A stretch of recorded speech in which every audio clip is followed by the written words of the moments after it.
Welcome to the Help, I Have a Narcissist in My Life podcast. I'm Laurel Slade Wagoner. Episode 6, Communicating with a Narcissist. Understand and Speak Narcissism, the Power of Framing and Validation. Let's be candid here. Narcissists don't live in reality. At least, not the same reality we live in. They have their own perspective that is rooted more in delusion than the real world. They give new meaning to the term self-serve. Narcissistic controllers and abusers interpret circumstances and view others as an opportunity to self-serve. And because they interpret circumstances and view others through the lenses of self-service, they are incapable of receiving and processing information as non-narcissistic individuals do. They speak their own language to themselves and to others. So, in order to have productive interactions with narcissistic controllers and abusers, we need to learn their language, the language of narcissism. Time and time again, clients report of their narcissist, "I don't understand him. The words that come out of his mouth do not make sense or convey any semblance of logic. It's as if he doesn't understand or speak plain English. He claims I say words that I do not say and articulates points that are not indicative of understanding reality.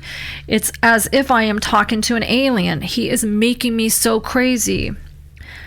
I remind my precious clients that they are intelligent and discerning, and not crazy, and that he is not an alien. He is a narcissist.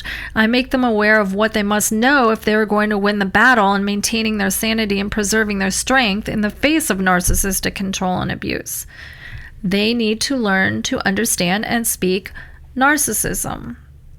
When I recommend learning the language of narcissism to my clients, some look at me as though I am delusional myself. I then review with them the following scenario. Suppose I book a vacation to Spain. I research the weather, potential hotels, typical costs of food, exchange rates, etc. in Spain. I book a flight and pack accordingly. I fly to Spain and I'm very excited about my upcoming time there until I get off the plane and see that all of the signs are in Spanish and all of the people there are speaking Spanish, which I do not speak at all. I become frustrated while trying to ask questions and get answers that will guide me in the process of getting to my hotel safely. I frustrate the workers at the airport with my inability to understand them. I finally find my way into a cab and pray that I am being taken to my reserved hotel room instead of to the country to be robbed and left for dead. Super dramatic, I know. However, I'm trying to make a point here. Now, what if I spoke fluent Spanish? How different would my first few minutes in Spain be? And the whole trip overall? It would be quite different. I would be able to understand the people of Spain, and they would be able to understand me. We would be able to accomplish tasks with ease and enjoyment instead of misunderstanding and stress. The entire trip would be changed for the better because I learned to communicate in a way that helps the people of Spain and myself understand each other. It's not the Spaniards' job to speak my language, it's their country. It's my job to learn to speak their language when I'm in their country. It behooves me to surrender to this reality. When I am in Spain, I need to know how to understand and speak Spanish for my sanity as well as the Spaniards. And when I am in narcissist land, I need to learn to understand and to speak narcissism. So what does understanding and speaking the language of narcissism actually look like? It requires learning to use the skills of framing and validation. Framing is presenting information in such a way that the person who is listening during the conversation can understand and metabolize what is being said by the person speaking. The power of framing is so influential that psychologists have studied its effects for decades and have determined that there is a framing effect continually happening at not only an individual level, but a societal level as well. The framing effect is the principle that our choices are influenced by the way they are framed through different wordings, settings, and situations. It influences decision-making profoundly. People typically decide in favor of an option if In framing, there is a perceived positive connotation or outcome, as opposed to a negative. So what does this have to do with interacting with your narcissist? Remember that your narcissistic controller and abuser views circumstances and others through the totally selfish filter of self-serve. Anything short of serving him what he believes he is entitled to is automatically viewed by him as you trying to take something away from him. Therefore, when interacting with your narcissist, he needs to know that you are not trying to take anything away from him with your suggestion or request. Your mission is to help him see that there will be a positive outcome for him and not a negative outcome as he is surmising. Think framing effect, precious listener. So, what would you be trying to take away from him? That all depends on his narcissistic currency. We all have underlying drives and motivations that influence our behaviors. I call them currencies. We receive a sense of fulfillment, a payment, so to say, an emotional reward when we experience them. After meeting with hundreds of victims of narcissistic control and abuse, and oftentimes the narcissists themselves, it appears to me that there are 5 main narcissistic currencies. Number 1, power and control. The need to be in charge. Number 2, convenience and comfort. Refusal to be inconvenienced with responsibilities. Number 3, affirmation and image protection. They quest to be seen as a good guy, a good woman, a good dad, a good mom, a good boss, etc. Number 4, greed. They pursue accumulation of many things, resources. Number 5, pleasure. They seek to protect pleasure experiences and avoid responsibilities. Your narcissistic controller and abuser believes he is entitled to everything that he desires and is therefore perpetually defensive against anything or anyone that could potentially interfere with him procuring his perceived well-deserved currency disbursement.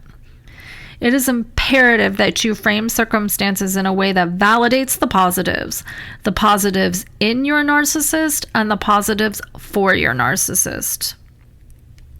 I know this makes you nauseated, but bear with me.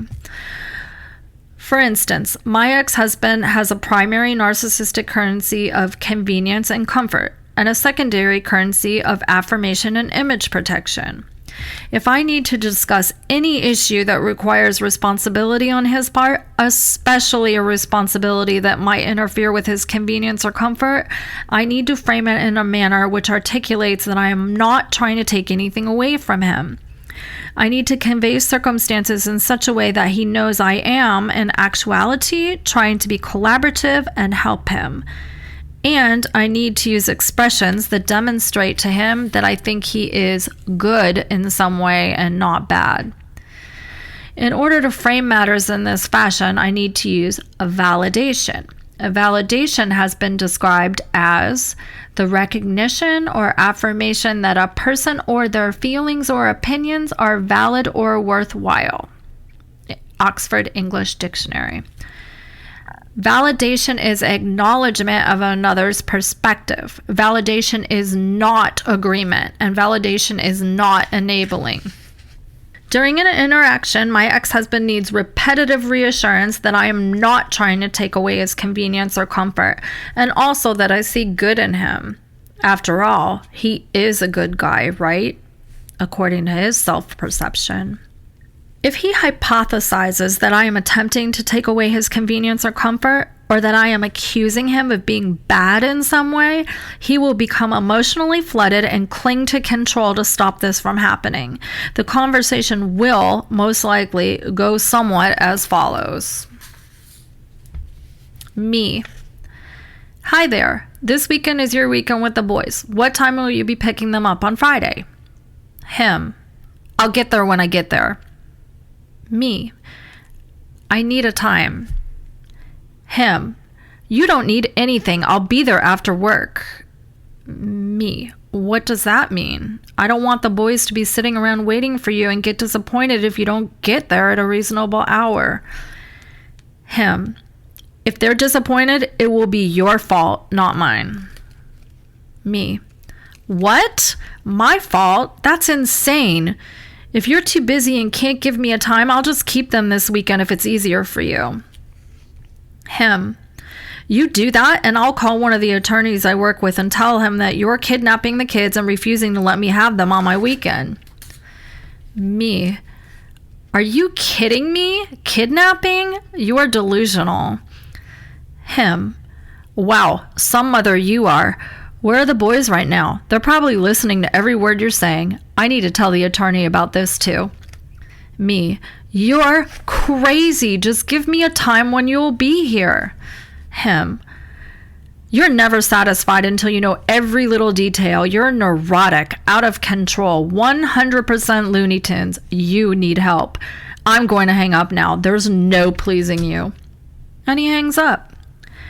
Not very effective communication, is it? No, it is not. Nothing got accomplished. Why? Because I wasn't speaking narcissism. Now let's try it again. This time speaking narcissism and using framing and validation. Me. Hey there, do you have a minute? Him. Maybe. Me. I know that this weekend is your weekend with the boys. I'm sure you're looking forward to having fun since you work so hard during the week. They are both really looking forward to hanging out with you. Moms aren't nearly as much fun to little boys as dads are. What time will you be picking them up on Friday? Him. I don't know. Why? I'll get there when I get there. Me. I just had a thought. Since you're super busy with work, I could bring them to that pizza place by your house and feed them dinner. You could meet us in the parking lot at 7 p.m. That way you can work a longer workday and get everything done that you need to get done. Plus, the boys will already be fed for you. Does 7 o'clock work? Him. I don't know. I'll have to see what's going on. I'll let you know. Me. Would it be easier for you to pick them up Saturday morning? Him. No, you're not controlling our whole day on Saturday. Me. Hold on. I know that you're super busy and I'm just trying to be flexible. I know the boys are really looking forward to hanging out with you and doing something fun on Saturday. You always ended up doing something cool with them. How about this?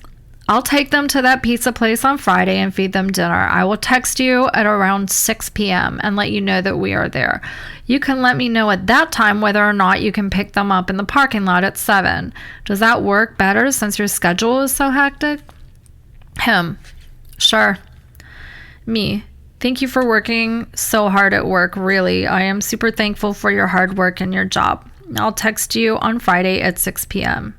We both calmly hang up. Do you see how much more effectively the conversation went due to speaking narcissism and utilizing the skills of framing and validation? The goal of the conversation was to obtain a tentative plan for picking up the boys on Friday evening. Setting an exact time for picking the boys up days ahead of time is too lofty of a goal when interacting with a narcissist who is also an alcoholic and who has a narcissistic currency of convenience and comfort. Thus, the goal of formulating a tentative plan instead of an exact plan. I use repetitive framing, positive wording revealing the prospect of a positive outcome for him. I also use validation to let him know he will not lose anything and without a doubt that I understand he is busy and that his work is important. Additionally, I validated that he is good in some way for which I was thankful. I did not say anything that was not true. Even though he became defensive on occasion, he put his defenses down when I validated him in some way. Recommending framing and validation skills is where I get a great deal of pushback from my clients. They tell me, Laurel, I don't want to frame things in a positive way for him. I don't want to validate him. The thought of validating him makes me want to vomit. Understandably so. No one wants to validate someone who they don't respect and who is consistently attempting to control and abuse them.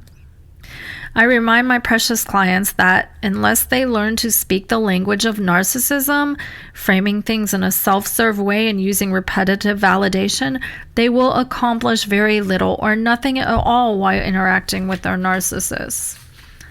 Additionally, they may be vulnerable to losing their sanity and strength as well as accomplishing little or nothing during these fruitless interactions.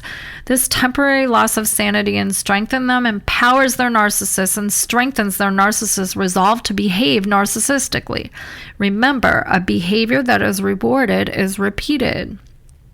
I know that validating your narcissist is nauseating to think about, precious listener. Go vomit after your interaction with him if need be. But after you vomit, then celebrate. Celebrate the fact that you accomplished your goal for the interaction and kept your sanity and strength in the process. Celebrate the fact that you pleased God because you did it in His power and was obedient to His ways. To God be the glory. Do not repay evil with evil or insult with insult. On the contrary, repay evil with blessing, because to this you were called so that you may inherit a blessing. 1 Peter 3:9. Healing activity for today. Write out a list of potential validating phrases to use during an upcoming interaction with your narcissist. Remember, validation is not agreement nor enabling. It is simply allowing space for someone else to have their own perspective. Some examples of generic validating statements are, I can tell that you're really frustrated. Clearly, I've said something that was upsetting to you. Thank you for blank. Okay, I see where you're coming from. You're good at blank. I'd feel the same way if I were in your shoes. That's tough. That's overwhelming.